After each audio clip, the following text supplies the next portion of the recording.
Okay, something that students learn at some point or are shown at some point in their math career is this formula for finding the distance between 2 points. And students are so intimidated by it, and I don't blame them.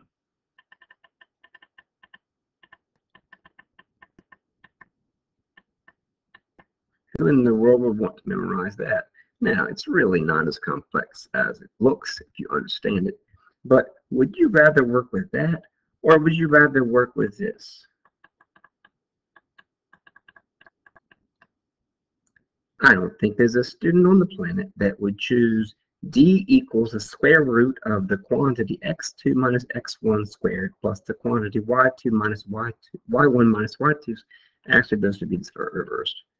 Y2 minus y1 quantity squared, the square root of all that, and over a squared plus b squared equals c squared. Good grief. In actuality, the two formulas are the same formula. The distance formula is just this in disguise.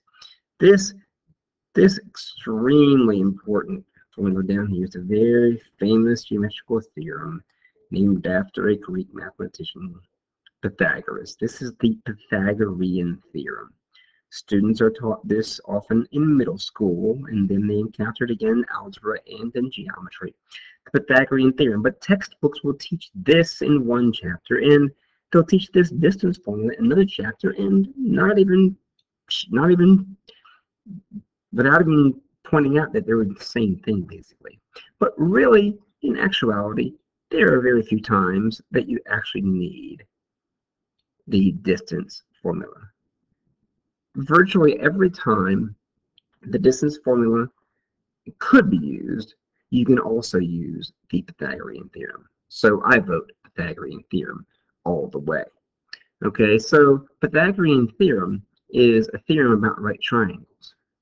It's a theorem that says if you have a right triangle, then and the lengths of the sides of the right triangle are A, B, and C, where C is the length of the longer side, also known as the hypotenuse, then this formula holds true for all right triangles.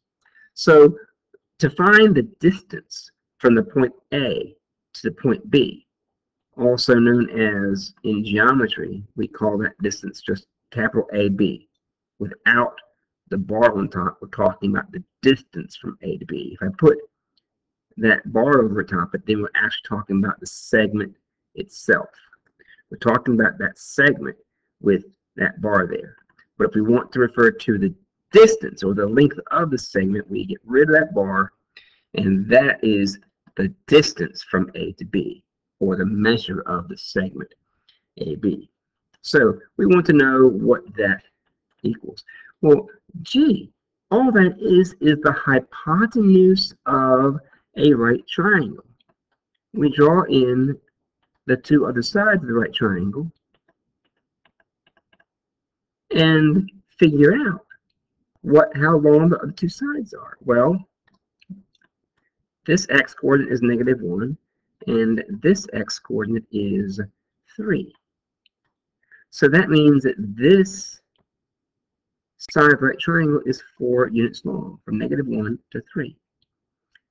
The y-coordinate of A is 3, and the y-coordinate of B is down at -5. So how far is it from 3 down to -5? That will be 8 units long. And all we're looking for is the length of AB.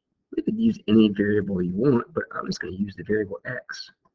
That's going to be the distance from A to B.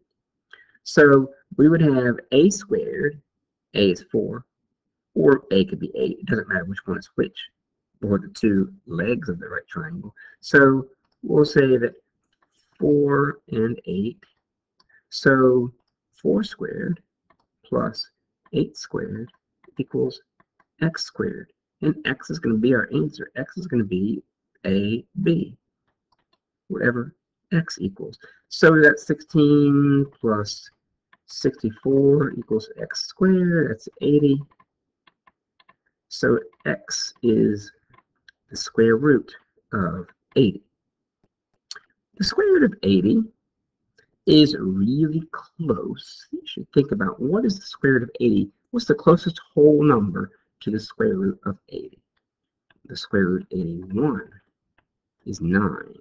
So the square root of 80 is really close to 9, probably 8.9 something.